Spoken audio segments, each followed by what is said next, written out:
Are we live? Here we go. We're live. Yes. Woohoo! Hi. Hi, welcome. I'm just going to shuffle over just a touch, not scratch your toes there. Hi, welcome. It's the Existential Cuppa. Back again. Yeah, we're back. We had a couple of weeks off. Both of us got struck down by some dreaded lurgy at this time of the year. But not COVID. Not COVID, no. Thank goodness for that. Okay, so here we are. It's Friday afternoon. It's stinking hot here in Darwin. What's it like where you are? Pop us a note in the comment and say g'day. Let us know where you're tuning in from and let us know what the weather's like because it's really hot. It's nasty. It's so hot that the existential cuppa is today an existential glass of water. Cold water. Because it's too hot for tea. Right, that's me being silly. Would you like to do a welcome today or would you like me to do the welcome? You do it. Okay, welcome. Thank you so much for joining us. As you probably know, we're broadcasting from Larrakia country. And I'd just like to take this opportunity to give my heartfelt thanks and gratitude and my honour and respect to the elders, past, present and emerging, and to the traditional owners of this beautiful land that I live and work on, and that Marg also lives and works on. The traditional owners, the Larrakia people. We seek to do spirit work here in accordance with the deep existing spiritual connection of this place for healing and enlightenment of all. And we give absolute thanks for being here. And thank you for joining us. And hello there, Roz. It's very mild in South Oz. That sounds so delightful just at the moment. And we've got the lovely Adair tuning in from the balmy, thundery Coochie Mudlow Island. Well, that sounds pretty nice too. It's a bit thundery here at the moment as well, but it's not balmy. No, it's not balmy at all. Would you call it like Swedish sauna, maybe? Yeah, I think that's probably not a bad idea. But I don't think we're going to get any rain here in Darwin. I think it'll come around us. Yeah. We've got a few more months of this before we get any more rain. Yeah. So that brings us on to a really good topic today. What was that? We are getting some cloud happening now. Oh, I hope you get some nice rain with that, Roz. Some nice, clean, refreshing, clearing away the residue type rain. Yes. We need some up here. But it's this time of the year in Darwin in particular where things really the pressure really starts to come on. So we thought now would be a good time. Saunas are supposed to be good for you. Yeah, you know, what's that yoga that they do, the hot yoga? Yeah. Hot yoga. You just go outside and do hot yoga up here. The problem with the sauna, though, is that you can be naked. Up here, you can't. You can. Well, I suppose you can, just not in public, yeah. The other good thing about a sauna is you can get out and turn it off. Yes. Thank God for air conditioning. Yes, indeed. So, yeah, up here at this time of the year, it is unpleasant. And it can really amplify things for people. So they had lovely rain in Coochie Mudlow Island yesterday. I'm not envious at all. No. Should we pack up and go? I'm so tempted, you know. The sunny coast is calling my name. Indeed. Yeah, never mind. But, you know, here we are. It's what we call tropo season up here at the moment. Mm-hmm. And it's a great time of year for mango lovers because this is when all the mangoes ripen up and they're all over the place selling them for $10 a bag on the roadside. But that's the only good thing going for it, really. The rest of it, it's like living in a pressure cooker and it brings a lot of things to a head. So we wanted to talk about stress. Mm-hmm. I'm just going to say this is love to have you here. Oh, yes, I'd love to come for a visit, Adair. One of these days when, you know, the border passes and we can bring you some mangoes down, yeah. We can bring some down for you. You bring the pineapples, we'll bring the mangoes. Yeah. That sounds like good. Swap your spots. I love mangoes. Yeah. You'd want to love mangoes to live through this. Yeah. Never mind. So stress. We are rambling on a bit about mangoes, but we wanted to talk to you about stress because it is rampant, isn't it? Yeah. Well, it was rampant before COVID and it's even more so now. Yeah. And I think stress, we all know stress has a physiological and a mental and emotional and spiritual effect on all of us. And certainly for us up here in this weather, it makes it worse because everyone's feeling more pressured. Everyone in clinic that I've seen in the last 3 weeks is needing more stress support, more nervous system support. They're not sleeping as well as they were. Things are not functioning as well as they were because of the heat. So our environment makes a difference, definitely. And then everything else that we do in relation to our environment. So Linda and I have 2 girls that are finishing year 12. So that's another stressor. Linda then has another girl who's got 2 more years to go. So it's, anything can be a stressor for us. And depending on how our body's functioning and how we're feeling, will depend on how we respond to it. Yeah, and I think you bring up a really good point there, and that's really why we wanted to talk about stress, was because stress is multifaceted. And I think there's kind of a misperception about what it is. Hey, Helen, thanks for joining us. I'm so glad you found us. And I know you mentioned in comments during the week that you've been feeling the pressure at the moment too. So I'm really glad you found us, and feel free to drop questions and comments in as we go, and we'll address them as we go. But I think it's really important to understand and identify things that can add to your stress load, and to understand that even if you're not feeling particularly stressed, the chances are that you are actually living with a level of stress, because I think there's very few people in the Western world at the moment who aren't carrying some form of stress. So do you want to give us a bit of a physiological understanding of what's happening? Shall we look at maybe a stress response, a chronic stress response, and an acute stress response, and maybe go from there? What do you think? I think with stress, it's different for everybody based on our biology, on the experiences, how healthy our body is, whether we're sleeping enough, eating the right foods, exercising, drinking enough water. Our stress response, or threat response they call it now, is that fight flight, where when there is a threat that we're presented with, our adrenaline is pumped out of our adrenal glands and goes up to the brain, and it makes us hypervigilant.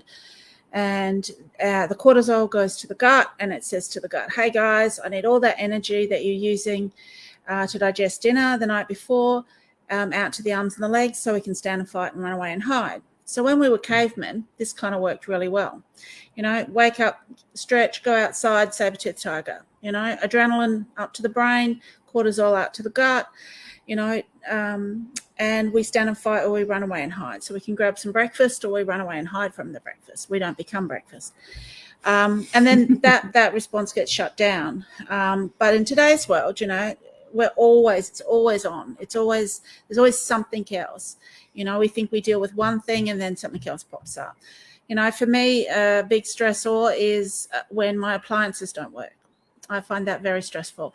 And before coming here this morning... Are you talking about IT appliances? Well, anything basically. But yeah, the latest for me has been IT. I haven't had any internet, and I've had the Telstra man there and my brother there helping, but it's all really, really stressful, until we work out what's wrong and then how to fix it. And then, so I think it comes down to what matters to us, how we're emotionally connected to something, or the importance of something in our life. And then when that doesn't function the way that we want it to, we get stressed.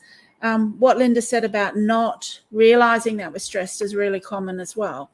We need to, our body adapts. It adapts up to being stressed. So if we've been stressed for a long time chronically, or lots of little things that are stressing us, our body, to keep everything stable and keep everything balanced, has to adapt to that situation. And that then affects nutrition, it affects gut function, it affects nervous system, and we start to see a whole lot of other systems not working properly either. And we need to, regulate all those things so that we can reduce the stress down. I have never met a woman that isn't stressed, whether they have children or not. I've never met a man who isn't stressed. We're all stressed all the time. It's just about degrees, and it's about how we're connected to the things that matter to us. So it's not something that we should accept as being, oh, well, it's always there, so we should just accept it. We actually need to look at how we can manage it better, recognize that we're stressed, even when we don't think we are, because that fight flight response is autonomic.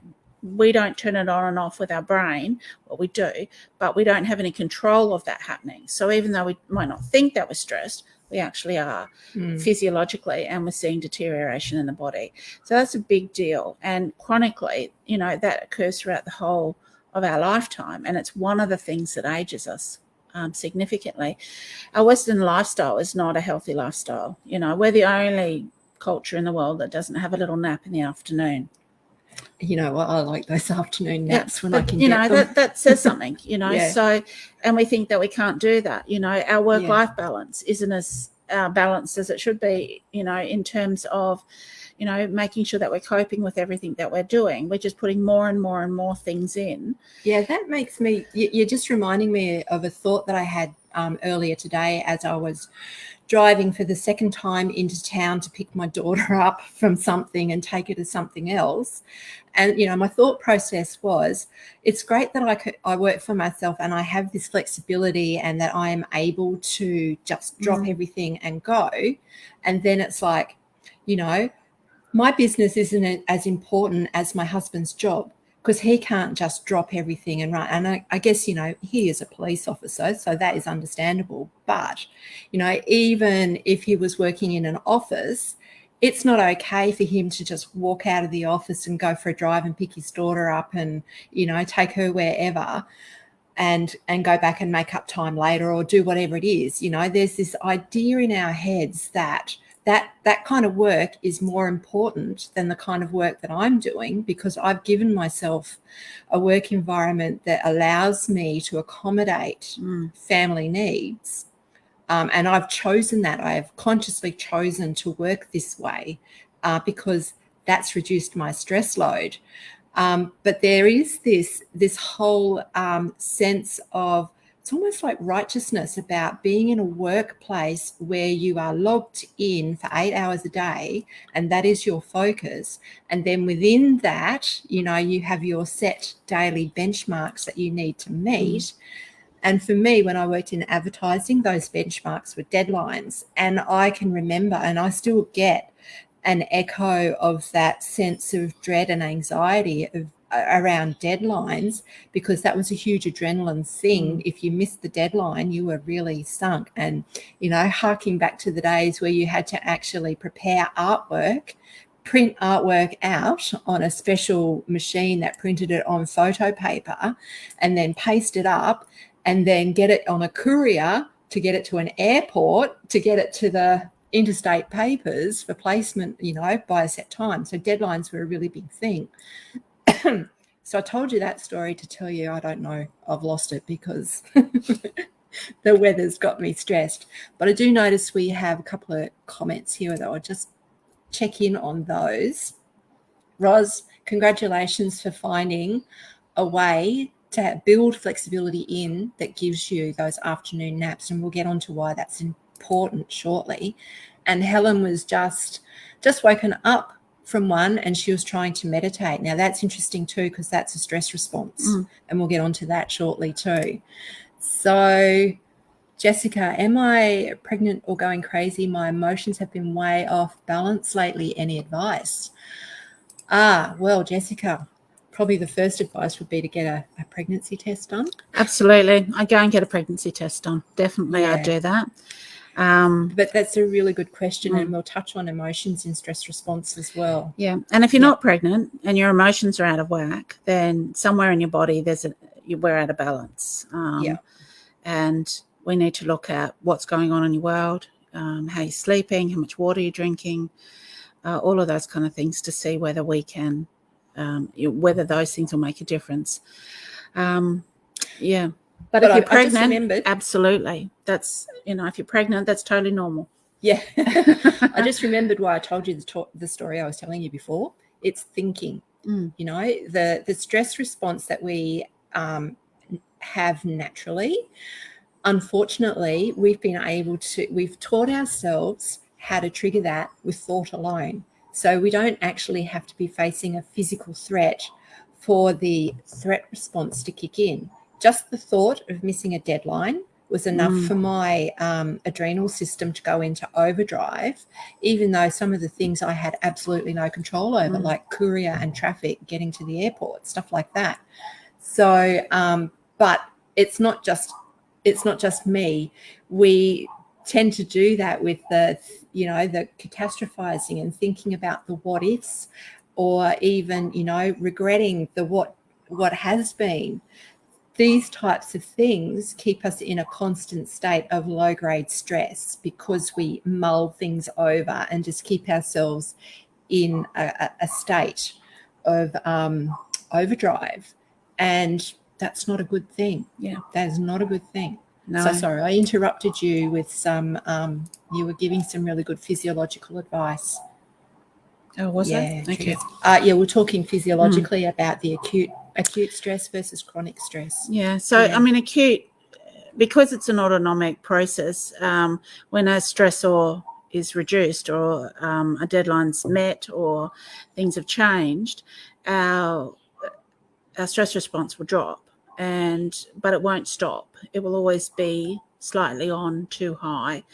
And this will affect how our digestive system functions. This will affect our nervous system. It'll affect our sleeping system. It'll affect pretty much all of our systems. But the most important one it affects is digestion, because that cortisol is always there saying to the gut, I need more. I need to move your energy out.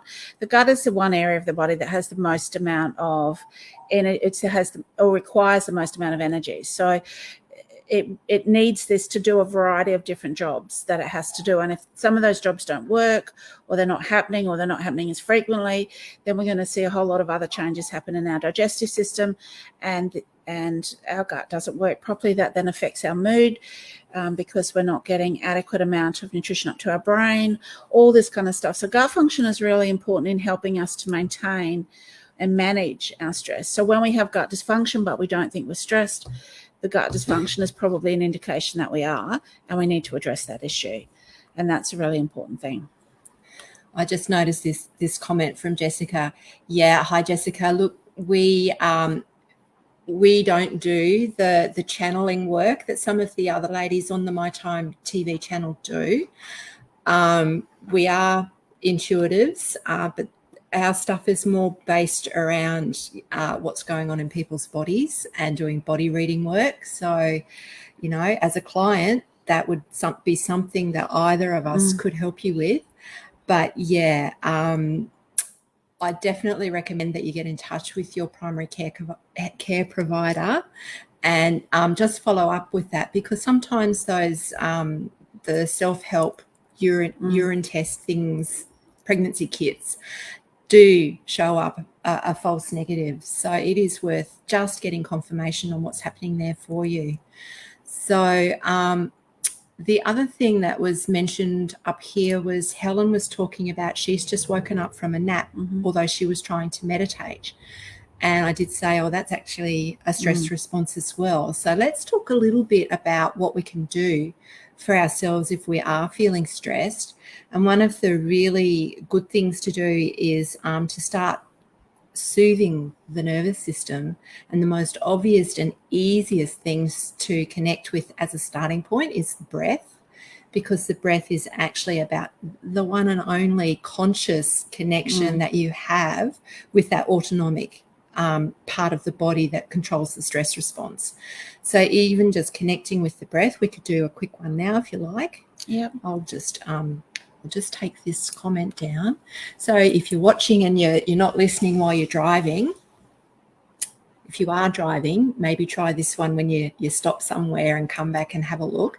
But just get yourself seated comfortably, have your feet on the ground or resting on a surface so you're feeling grounded, and allow yourself to be well supported by your chair. So have yourself right back in the chair, supported by the back of the chair, and just take a nice breath and let it out with a sigh. Emptying all the way out, because that's automatically, with the sigh, you're automatically signaling to your nervous system that you're in a place of safety, because you can't sigh if you're running. So sighing is an automatic signal to your nervous system that I'm in a safe place. I'm in a place where I can relax. And then I just want you to place your fingers in a bit of a triangle like this with your thumbs together and your fingertips. Oh, there we go. Fingertips together. Place your thumbs in your navel and just let where the fingertips fall naturally against your abdomen. Just give that a couple of gentle pushes and then allow your attention to follow your pressure there and be taken deep inside the abdomen around that area. So we're talking about the area below the belly button, deep inside the abdomen. And what we're going to do is take the breath to this space. This is the area of energy that is known as the Dantian, the Sea of Qi. It's known as the Hara, and it's also in the same area as the sacral chakra. So this is a really potent area to connect with. So let's just take a nice, deep, easy breath down to the belly, allowing the belly to rise gently under the hands, and then breathing all the way out.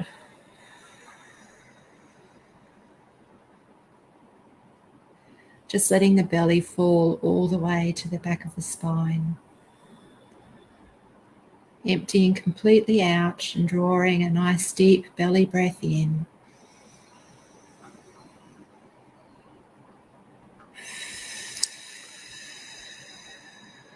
And all the way out. And just in your own timing, taking one more nice deep breath down to the belly.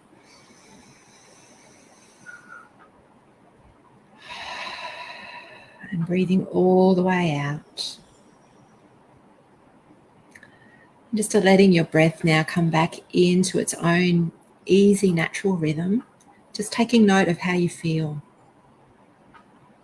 It's possibly that you're feeling calmer, more centered, more present in the body. I call this the goddess breath, and it's something that you can do throughout your day, whatever you're doing, just helping you reconnect with how you're actually feeling in your body in the present moment, and just giving you some space to actually breathe. So that's one thing that we can do. Yeah. And I've actually got a little guided exercise. So if you're interested, pop your name in the comments there and I'll flick you a copy of the goddess breath so you can do that whenever you need to. So connecting with the breath, that's definitely one easy, quick way if you're starting to feel yourself getting hyped up. But I know that we've got some people watching who are prone to going into panic attacks. So sometimes connecting with the breath can actually have an adverse effect if you're prone for panic. So what are some other things that we can do if we're starting to tip the dial up that far? So from a polyvagal point of view, which is a major nerve that runs from through the body up to the brain, and the gut impacts the brain via this nerve, exercise is really valuable. It's really important to do. So any kind of movement, if it's walking up and down the stairs, if it's walking around the house, if it's walking around the office, going outside and just walking around for 10, 15 minutes, or doing something that's physical is a really good way to reset that stress response. It's a really effective way to help the body settle and feel calmer. And I think that's a really good thing. We need to stay away from stimulants and depressants. So we don't want to be taking anything that's stimulating, and we don't want to be taking anything that depresses our body. So you're talking about their stimulation, so like things like caffeine, like coffee, tea, soft drinks, anything like that. Power drinks, whatever they're called. And depressants, things like alcohol. Alcohol's the big one. Because whether you're close to a panic attack or not, both those things will exacerbate the situation. If you can remove yourself from the situation, if it's an environmental situation, so here in Darwin, we go and put the air conditioner on. If you can do anything like that, that's the other thing, is to remove yourself from there. So I think that's a really important thing to look at as well. I mean, there are some things, vitamin C is really handy. You know, if you're feeling really stressed, popping a couple of vitamin C can calm you down. I didn't know that. Yeah, it's really handy. Vitamin C is just the most amazing supplement. Yeah. It really is. A good cold drink of water, even if it's winter, still a good cold drink of water can calm us down. Anything that kind of distracts us, anything that helps us to move away from what we're doing, whether it's thinking or doing or feeling, anything that can distract us is a really good way. A shower is a really good way of distracting us and helping that polyvagal effect, so that getting the nerve to work or to settle and work more efficiently. All of these things move us away from feeling more anxious. Knitting, crocheting, you know, creation, any kind of creative thing, drawing, the colouring in books, you know, the reason they're so successful is because it's about focus. It's about focusing down on, you know, what you're doing, and that distraction mind away from how you're feeling or what you're thinking, all of those kinds of things. Sometimes, though, sitting and weathering the anxiety or weathering it and moving through it can be a very useful way to do that. But obviously that's not an option if we're close to panic. Yeah. But certainly it's a good thing at the beginning of that process. Yeah. And if you are prone to high anxiety and to panic attacks, then getting some professional help with what's going on for you, whether that is, if medication is required, I certainly think leaning into that support until you're starting to feel more centered in yourself and capable in yourself. Yeah, I think that's, it's a valuable thing to do. And whether it be medical or whether it be complementary, I don't think it matters. It just matters what works. Works for you. Yeah, exactly. Yeah. I think that's the really important thing. It's about stabilizing what's going on in your body physiologically, and then from there everything else will settle down and calm down that response. And I think, doing there are some things that you can do to actually soothe the nervous system, and meditation is one of those, but it's not always a good starting point if you're really in a heightened state of arousal. And it could be that working with a therapist in relation to EFT tapping or EMDR cognitive therapy can be really good for actually releasing the trauma stored in the nervous system. Yeah. So what you're doing is actually addressing the physiological root of what's going on for you. So clearing and calming the nervous system, and then moving into bringing meditation into your self-support, and using a form like transcendental meditation is really powerful because it also helps release stored nervous energy in the nervous systems and trauma and emotion, so that form of self-support. But if you're in a place of high state of arousal, then you need an acute response thing first. In clinic with me, if I have somebody who's coming in and they're very distressed, I have a number of products that I would just pop into their water, and that helps to calm them down, and then we can start the process of healing. But I think that whatever works for people is the most important thing. Sometimes if your glucose level is unstable, or you haven't eaten, going and eating something can make a difference. The water, it can make a difference. Even having some juice can make a difference to the anxiety or the excitation in the body. And that, I think that's a really important thing to consider, those things as well. It really doesn't matter what we do. It just matters that we recognize that we are stressed, or that we are anxious, or that we've got some nervous system activity. One of the fundamental things, I think, long-term is sleep. If the sleeping is disrupted, then what goes on in the day will always be more intense, even if it's a relatively quiet day. But it will always feel more intense because we're not rested properly, and we need to actually get enough rest. And, I was doing a symposium a few weeks ago, and, the latest research is talking about 7 to 9 hours of sleep a night. Now, that doesn't matter whether that doesn't matter if we're night owls or we're larks. we still need that. So if we're going to bed late at night, say 11 o'clock, we still need that 7 to 9 hours, which means we have to start our day later. We can't get up at 6 and then think we're going to be okay. It's not enough rest. If we get disturbed at night, it's not enough rest. And so this kind of builds up. And this affects our nervous system, and this affects how our body, functions, but also how we perceive our environment.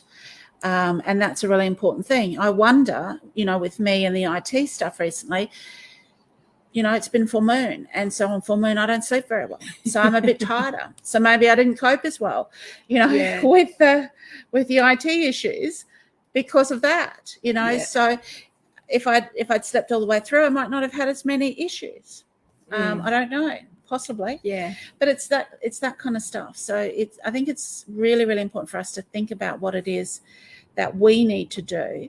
And the more present we are in our world, the easier it is to observe the drama we, do for ourselves, but also to get out of it. And the more present we are, the easier it is for us to go, okay, well, what is it that I actually need to do? Oh, I need to do that, or I need to do this. And then, rework what we're doing in our world, which is, it's a life, it's ongoing. It's never static. It's always changing. And so we just evolve as we need it to do. If I wake up and I'm tired, but I know I've got a full day of work, then all I'll do is my work.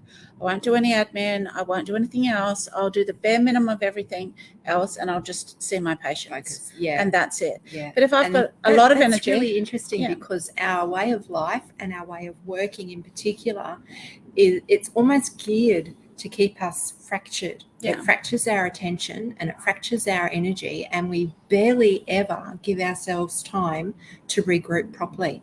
And I just wanted to take in a brief moment for a sidetrack for a community service here. Jessica, if you're still with us, Roz, who's watching, Roz is a beautiful, gifted psychic, and she's doing a show tonight that might be better suited to the information that you're looking for. So if you're able to tune in then, catch up with Roz, because that might be what you're after. But I also saw here from Helen, this mouse. Okay, she's talking about something that her GP wants to do. Now, we can't actually give advice around that, but I'm not sure if there was a question that was associated with that, Helen. Do you want to just give us a bit more information? And if you've got a question around that particular statement, perhaps we'll be able to give you some information, but certainly we can't give professional advice on that. True. Yeah. So Adair is also saying, luckily she doesn't drink. Her happy place is in the water. Okay, lovely. So Adair's actually done the most amazing sea change, literally recently, as in she bought a houseboat and lives on the ocean, moored near Cuchimudlo Island. So do you have any pets? Because I've got 2 pets. And I'm concerned that if I bought a boat and moored myself somewhere, we'd have issues. So we need to know. Yes. Do you have life on a boat?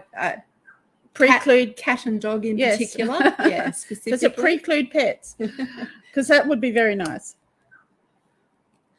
Okay.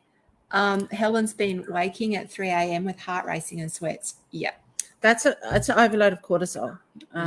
So your cortisol levels are unbalanced. So seeing your primary healthcare professional, they can help that, whether it's a naturopath or a complementary therapist or a medical doctor, they can help that process. It's not that difficult to fix at all. Yeah, but it just it does take perseverance to.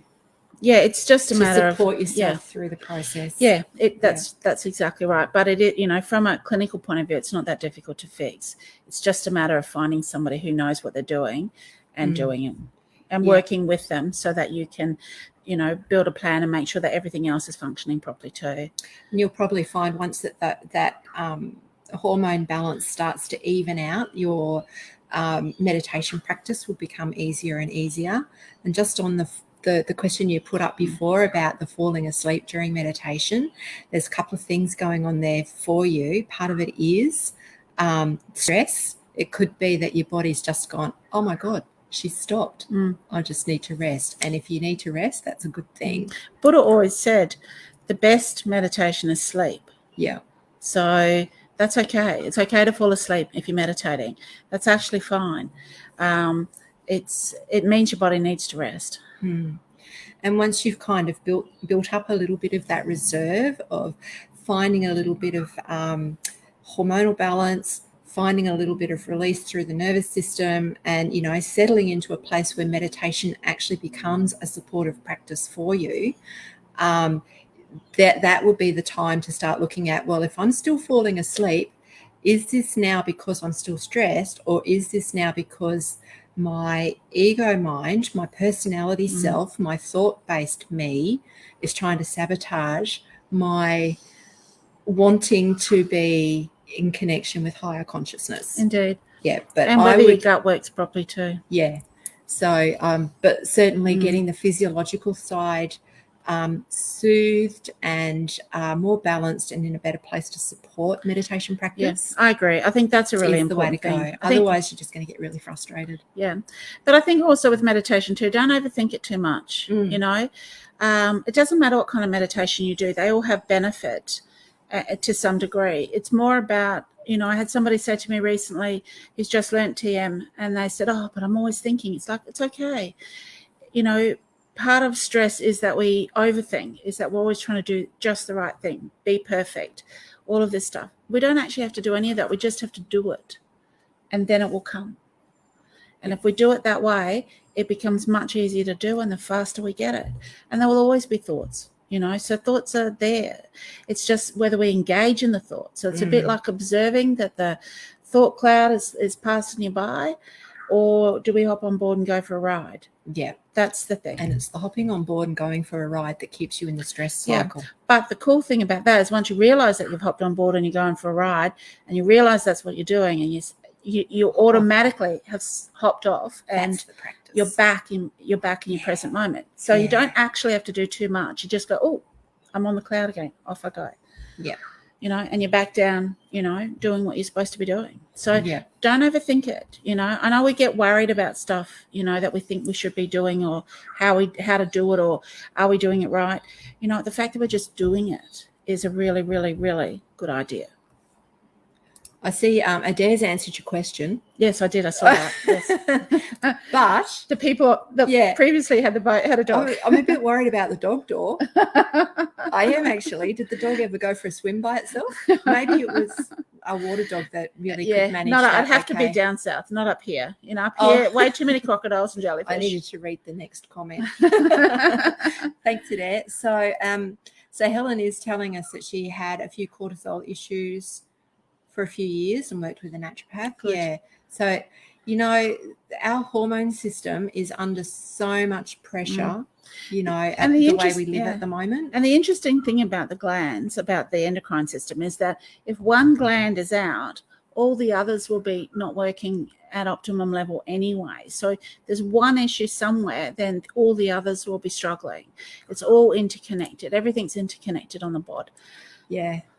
Absolutely. You know, so sorting out cortisol can sort out the ripple effect of that is actually everything else can be settled and sorted out as well, potentially. The other really thing that is often overlooked with, you know, sorting out the physiology, in particular, you know, the hormonal imbalance, is everything starts in the energy field. And by the time it's manifested in the body, you know, there's all sorts of out of whackedness, if there is such a phrase. There is now. Yep, there is now already going on. So the other thing that you can add to the picture with what you're doing with physiological support and, you know, your meditation and starting to get the thoughts under control, or not even under control, getting into better relationship with your thoughts is how I look at meditation practice. But the other thing that you can be doing is, if you're Reiki attuned, daily Reiki for yourself is a beautiful thing. If you're not Reiki attuned, don't panic. There's still stuff that you can do. You've all heard about heart coherence, I'm sure. Doing some heart coherence practice or getting into some guided meditations that actually bring you into your heart space and really start generating that energy of gratitude and joy and appreciation, and allowing that to build is another way that you can support your healing at the energetic level. So you can really be doing this from the inside out and from the outside in. Yeah, that's right. And this is the best way. And doing it together, yeah, you get the best effect going faster. To really ramp Absolutely, up yeah. what's going on for you. So if you've got questions about heart coherence or guided meditations, pop them in the comments. We'll be happy to either answer them now or any form of meditation has benefit. Yeah, absolutely, Roz. I agree with you totally. Yep, absolutely. It doesn't. I mean, we choose to use transcendental because I find the mantra or the sound vibrates really well and it puts me into a meditative state very quickly, but it doesn't really matter what you do. Yeah, and I've found for myself, compared to some of the other forms of meditation I've done, I've found it really profound for clearing the nervous system. For me personally, that's the highest benefit, that and the connection, the really quick, clear connection with higher consciousness. But that the physiological clearing of the nervous system itself, I haven't experienced that with other forms of meditation. Yeah, well, I suppose as an naturopath, but I guess it depends what you want to achieve with your meditation. Well, and there's a lot of science behind TM, and there's a lot of stuff on the internet about TM. Mindfulness meditation, which is perhaps more Western, which is taken from more traditional forms of meditation, that works too. There's research on that as well. I think it just is whatever resonates, really. And I think that's a really important thing. As long as it resonates with you, it'll work. Definitely. Yeah, sure. Helen, look, we can put you in touch with some teachers of transcendental meditation. Absolutely. Where are you, Helen? Where do you live? I think she's in Southeast Queensland, Gold Coast. So, yes, there's actually a really good teacher in that region. So, yeah, we'll do that. And hello, gorgeous Omanissa. Thank you so much for joining us. Hi, Om. How are you? So nice to see you here. Om is Darwin's own spiritual naturopath. Yes. So she's another beautiful, wise soul. Thank you so much for sharing your presence and your energy with us today, lovely. Are you here in Darwin? I've got goosebumps that you've tuned in. It's so nice to see you. Yeah. So, look, we've gone for ages. Have we? Yeah. Cool. Yeah. Are there any other particular questions? Hello, lovely Om. It's so nice to see you. If you are in Darwin, I would love to catch up with you. It'd be so good. I haven't seen you for ages. And Adair saying hi, Om. Do you guys know each other? I wouldn't be surprised. Facebook is such a small world. No, not yet. Oh, yes, you're here. Good. We might have to catch up for a cuppa. Oh, that'd be cool. I haven't seen you for years. Yeah. Look, at this point in time, neither of us are teaching TM. No, neither of us are yet. But I am aware that there is Did you hear the ... yet? Yeah. Yeah. Got to wait for the kids to grow up and move out. Nearly there. There is a really good teacher who's very well respected around the Gold Coast area. So I'll find out who that is and see if we can get that information to you. Definitely. Yeah. Thanks, Adair. Look, an absolute pleasure. I think stress is probably something we could talk about again because we only kind of scratched the surface. Yeah. And I wanted to talk about the COVID stuff and how that creates, an even bigger wave. Yeah. And it's community-based stress too. We were just talking about individual stressors for each individual person and how they respond to that. But the way the communities are responding to things like that, it's a big deal. Yeah. Yeah. So I think we will talk a bit more about stress next time, definitely, because we do want to look at what's going on with COVID. Yeah. Because, what we've touched on today is just the baseline stress that everybody's managing day to day anyway. And we've got Michelle joining us as well. Good afternoon. Thanks so much for popping in, Michelle. It's so lovely to see you. Thank you so much. And stress. I would imagine that you're seeing a lot of stressed people at the moment too. Yep. Stress. It's the big thing. And I think, it's really ramped up, particularly with the whole vaccination debate. Well, it's not even a debate anymore. No, but I think the situation with COVID is.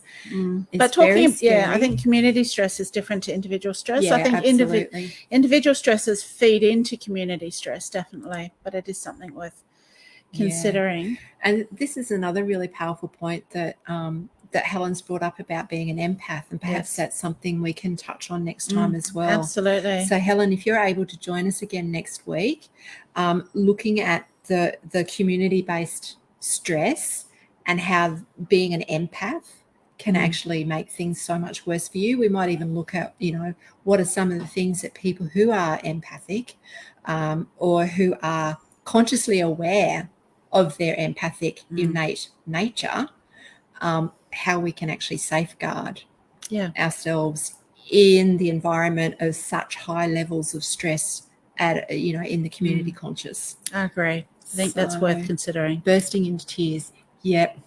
In shopping centres. Yeah. Avoid shopping centres. I don't even go into shopping centres. I send my daughter now that she drives.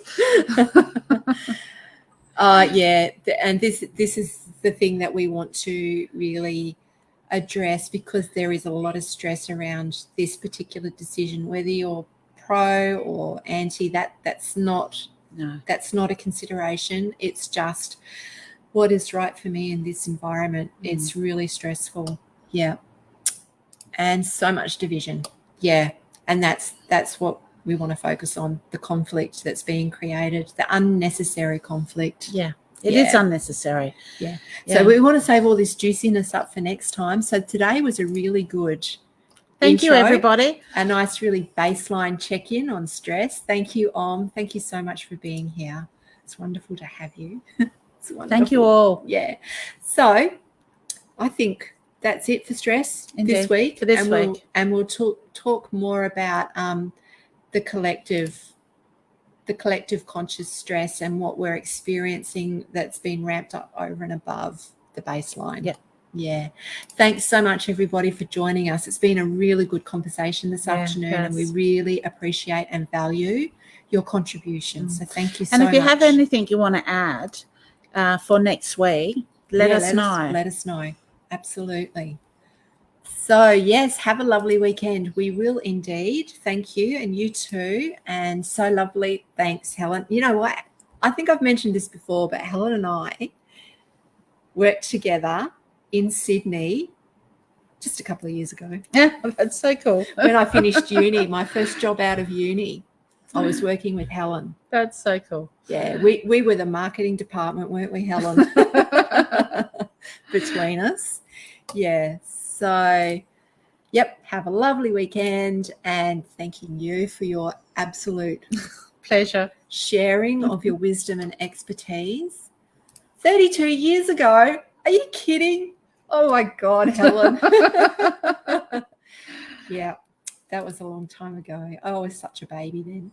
I'm still a baby. Okay, well, blessings, everybody. Yes. Have a wonderful weekend, and we'll see you this time next week. Well, actually, 2 o'clock. Bye. Bye-bye.